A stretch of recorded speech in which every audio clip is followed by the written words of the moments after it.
नमस्कार, आप देख रहे हैं 100 गांव 100 खबर। आपके साथ मैं दीपिका सिंह। तमाम खबरों को हम दिखाएंगे आपको फटाफट अंदाज में, लेकिन प्रयागराज से जुड़ी हुई एक बड़ी खबर आ रही है जहां अतीक पर बहुत बड़ा एक्शन हुआ है। बाहुबली सांसद अतीक अहमद से जुड़ी बड़ी खबर इस वक्त आपको बता दें। अतीक अहमद की जो अवैध निर्माण है लगातार उस पर कार्रवाई की जा रही है। जेसीबी से अवैध कब्जा हटाया गया है। सिविल लाइंस इलाके में यह बिल्डिंग गिराई गई है। आपको बता दें कि यूसुफ रोड पर स्थित बिल्डिंग भी गिराई जाएगी। बिल्डिंग गिराने के बाद कब्जा वापस लेगा प्रशासन। बाहुबली पूर्व सांसद अतीक अहमद से बड़ी खबर आपको बता दें जुड़ी हुई है, जहां लगातार गुंडा एक्ट के तहत कार्रवाई चल रही है। जो भी अवैध निर्माण है अतीक अहमद के, उसके गुर्गों के, वो तमाम जो निर्माण है उनको धराशायी किया जा रहा है। और बाहुबली मुख्तार अंसारी के बाद अब अतीक अहमद की बिल्डिंग को गिराया गया है। अतीक अहमद के तमाम जो करीबी हैं उस पर पुलिस और प्रशासन और पीडीए का एक बड़ा डंडा चला है। अतीक के साढ़ू इमरान के कब्जे वाली बिल्डिंग को जेसीबी से ध्वस्त कर दिया गया है। सिविल लाइन में पानी की टंकी के पास करोड़ों की नजूल की जमीन पर बिल्डिंग बनाकर कब्जे का यह आरोप था। बिल्डिंग ध्वस्त करने के बाद जमीन पर कब्जा वापस लेगी पीडीएफ। इधर बिल्डिंग गिराने का अतीक के समर्थकों और वकीलों ने भी विरोध किया है। यूपी में प्रदेश के बड़े अपराधियों और माफियाओं के खिलाफ कार्रवाई लगातार जारी है। लखनऊ में बाहुबली मुख्तार अंसारी की बिल्डिंगें गिराए जाने के बाद अब प्रयागराज में भी ये कार्रवाई शुरू हो गई है। यहाँ पर बाहुबली पूर्व सांसद अतीक अहमद की से जुड़ी हुई जो संपत्तियां हैं उनके ध्वस्तीकरण की कार्रवाई शुरू की गई है। ये कार्रवाई पीडीए कर रही है। इसमें नगर निगम, पुलिस और प्रशासन भी सहयोग कर रहा है। नगर निगम के साथ ही साथ तमाम जो एजेंसियां हैं वो सहयोग कर रही हैं। आप देख सकते हैं कि ये सिविल लाइन इलाके में पानी की टंकी के पास एक बिल्डिंग है जो कि अतीक अहमद के साढ़ू इमरान की बताई जा रही है। इस पर उनका कब्जा था, लेकिन ये सरकारी ज़मीन पर बना हुआ भवन था, जिसको लेकर पहले विधिक कार्रवाई पूरी की गई और अब पीडीए इसको यहाँ पर ध्वस्तीकरण की कार्रवाई की जा रही है। और जो पीडीए के जोनल अधिकारी हैं सत शुक्ला जी, वो यहाँ पर खुद मौजूद हैं, हम उनसे बातचीत करेंगे। सर, ये बताएं किस तरह की कार्रवाई की जा रही है? ये नजूल की राज सरकार की भूमि है। इस पर ये अवैध रूप से काबिज थे जो कब्जेदार थे और इसका मानचित्र भी स्वीकृत नहीं था, तो हम लोग उसको ध्वस्त कराएंगे। उसके बाद इस भूमि का कब्जा पुनः वापस प्राप्त कर लेंगे। राज्य सरकार इसमें री एंटर कर जाएगी, उसको किसी सार्वजनिक उपयोग का पब्लिक पर्पस के लिए उपयोग करेंगे। इसके अलावा नवाब यूसुफ रोड पर अतीक अहमद की एक दूसरी बिल्डिंग भी है, जिसको भी अभी ध्वस्त करने की कार्रवाई इसके बाद की जाएगी। कैमरा पर्सन संजू मिश्रा के साथ सर्वेश दुबे, न्यूज़ 18 प्रयागराज।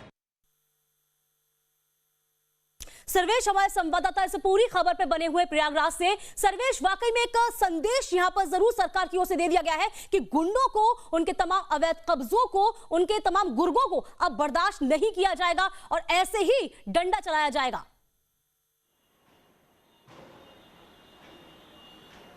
जी, निश्चित तौर पर आज जिस तरह की बड़ी कार्रवाई हो रही है, अब तक बाहुबली अतीक अहमद की 7 संपत्तियों को सीज करने की कार्रवाई की गई थी, यानी कुर्क करने की कार्रवाई की गई थी, जो कि 3 थाना क्षेत्रों में थी, धूमनगंज, सिविल लाइन और खुलदाबाद। लेकिन अब जो आज कार्रवाई हो रही है, ये ध्वस्तीकरण की कार्रवाई हो रही है, जो कि पहली बड़ी कार्रवाई है। और इसमें आप साफ तौर पर देख सकते हैं ये सिविल लाइन का पास इलाका है और पानी की टंकी के पास यानी हाईकोर्ट के पास यहाँ पर एक अवैध कब्जा था इमरान का, जो कि अतीक अहमद के साढ़ू हैं।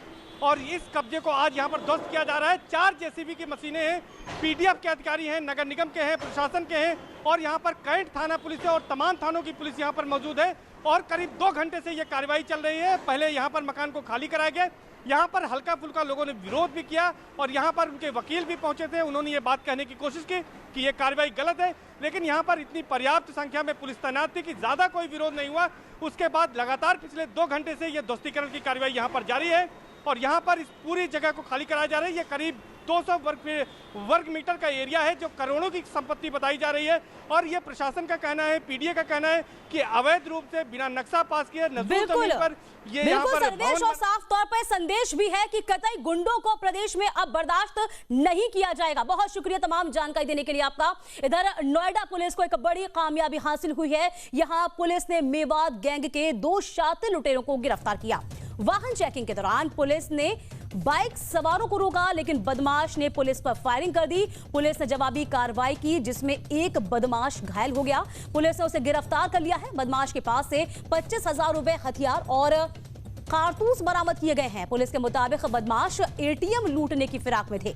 बदमाश पिछले दिनों में एक एटीएम को लूट भी चुके हैं। इधर पुलिस ने बदमाश के फरार साथी को भी गिरफ्तार किया है। साथ ही लूटे गए एटीएम के काटे गए टुकड़ों को भी बरामद कर लिया है।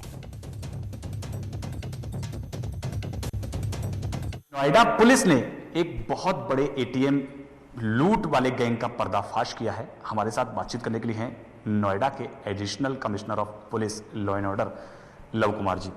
सर, ये गैंग किस तरह काम करता था और कैसे आपने इसको पकड़ा है? देखिए, अभी पिछले कुछ दिनों में हमारे यहाँ एटीएम लूट के ले जाने की कुछ घटनाएं हुई और इसके पहले भी अगर आप देखेंगे तो अलग अलग ज़िलों में इस तरह की घटनाएं हुई हैं। सेक्टर 24 में एक घटना हुई थी जिस पे हम लोगों की टीमें काम कर रही थी और उसमें कल एक मुठभेड़ हुई। 2 संदिग्ध लोग एटीएम के आसपास नज़र आ रहे थे। पुलिस ने जब उनको रोकने का प्रयास किया, वो लोग भागे और पुलिस पर फायर किया। सेक्टर 33 के आसपास ये मुठभेड़ हुई जिसमें एक बदमाश घायल हुआ और दूसरा गिरफ्तार हुआ। इन लोगों से पूछताछ हुई। इसमें जो अभी तक जो इसमें मेन एक्यूज़ जो हमारा अरेस्ट हुआ है, मुठभेड़ में घायल भी हुआ है असलम, ये अभी आगरा में भी इन्होंने घटना की थी जून में, फतेहपुर सीकरी थाने में, और वहाँ से भी ये 3 लोग वांछित चल रहे थे और 25,000 का इस पर रिवॉर्ड भी था। इसके अलावा 2 बार संभवतः अलवर से भी जेल जा चुका है सेम इंसिडेंट्स में। ग्वालियर से एक बार जेल जा चुका है। ये मैं आपको बताना चाहूँगा, बेसिकली एक इंटर स्टेट गैंग है जिसमें मेनली जो इनका एरिया है जहाँ के लोग ऑपरेट तो मैं नहीं कहूँगा, जहाँ रहने वाले हैं, जो अलवर और नूह और ये जो राजस्थान हरियाणा का जो मेवात वाला इलाका है। और इन्होंने जो घटनाएं अभी तक जो संज्ञान में आई हैं उसके आधार पर 4-5 घटनाएं ऐसी हैं जिसमें इनकी संलिप्तता क्लियर कट जो डिटेल्स हमको मिली हैं। इसके अलावा भी बहुत सारी घटनाएं ऐसी हैं जिस पे अभी हम लोग पूछताछ कर रहे हैं। 3-4 लोग और अभी इस गैंग के जो अभी फरार हैं, उन लोगों के भी हम लोग नाम प्रकाश में हैं, उन पे भी हम लोग काम कर रहे हैं और मुझे पूरा विश्वास है जल्दी हम इस पूरे गैंग को हम लोग वर्कआउट कर लेंगे। धन्यवाद हमसे बात करने के लिए। कैमरा पर्सन जगदीश प्रीति के साथ पवन गौड़, नेटवर्क टीम, नोएडा।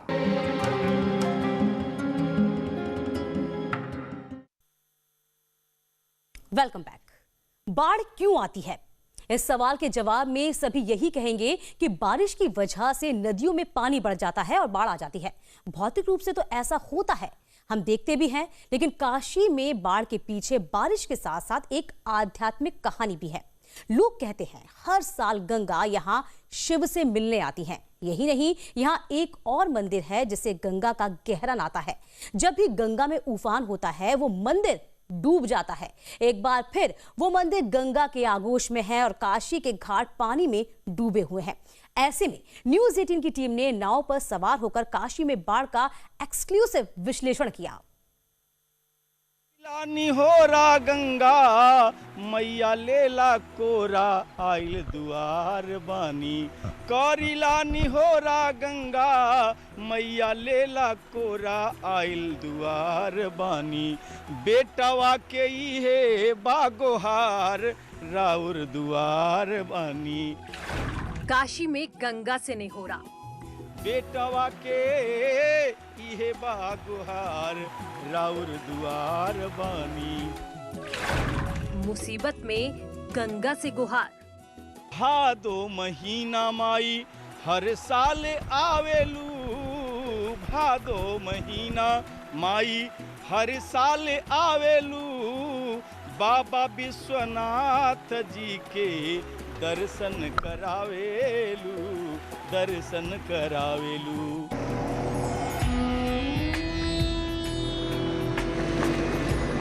काशी की यही खासियत है, सुख हो या दुख, प्रेम हो या वियोग, खुशी हो या संकट, हर स्थिति में गीतों में जीता है काशी। बाढ़ के पानी से काशी के घाट डूब गए हैं, मंदिरों में पानी घुस गया है, घरों पर बाढ़ का खतरा है। फिर भी ऐसी स्थिति में काशी के लोग गंगा से निहोरा कर रहे हैं, गुहार लगा रहे हैं कि हे गंगा माँ, अब तो आपने बाबा विश्वनाथ का दर्शन कर लिया, अब इससे आगे मत बढ़िए।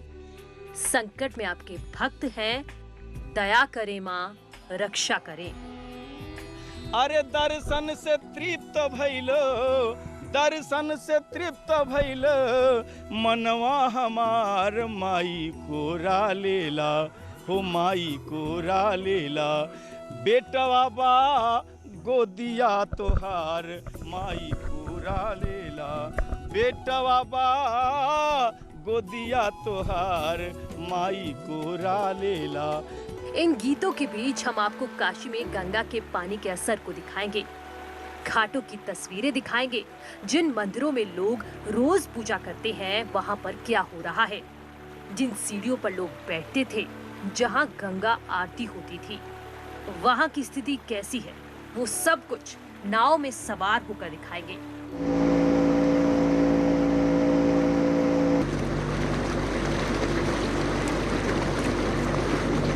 न्यूज़ 18 संवाददाता उपेंद्र द्विवेदी ने जल पुलिस के साथ काशी में बाढ़ की स्थिति का जायजा लिया।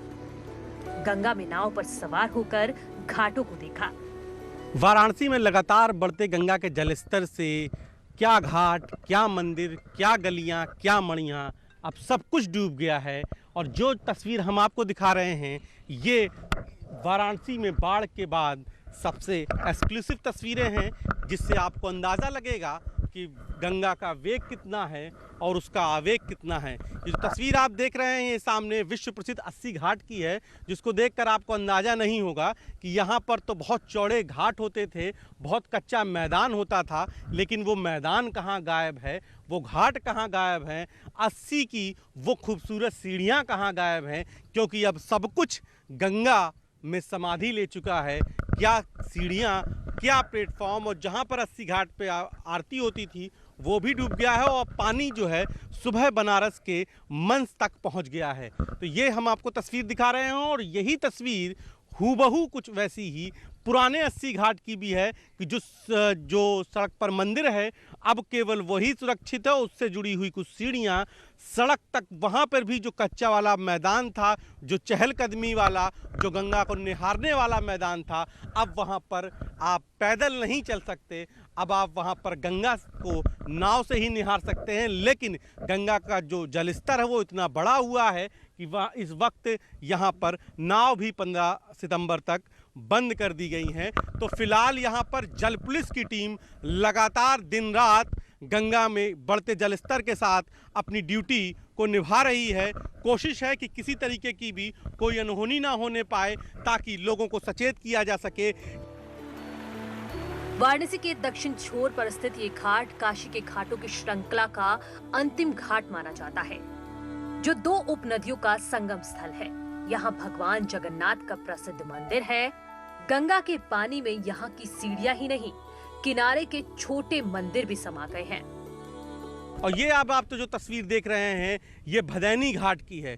ये भदैनी घाट की टंकी है जो सबसे ऊपर मानी जाती है। और आप ये देखिए कि जहाँ से इंटर वाटर वर्क्स लिखा है वहीं से आमतौर पर गंगा का जो गहराई का पैमाना नापा जाता है, और वो टंकी भी आधी डूब गई है। आप अंदाज़ा लगा सकते हैं कि अब आपको इन तस्वीरों में कहीं पे भी वो खूबसूरत गंगा की सीढ़ियाँ नहीं दिख रही होंगी।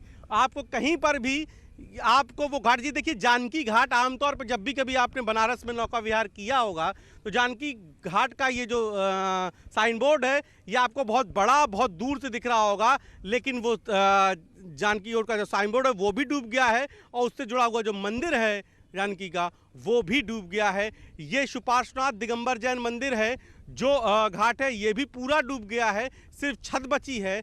ऐसी तरीके से आनंदमयी घाट हो और चाहे भदैनी तीर्थ वर्चराज घाट हो, लगभग सभी घाटों का नज़ारा यही है। मंदिर लगभग जल समाधि ले चुके हैं, जो मंदिर एकाध बचे हैं वो बहुत ऊंचाई पर है।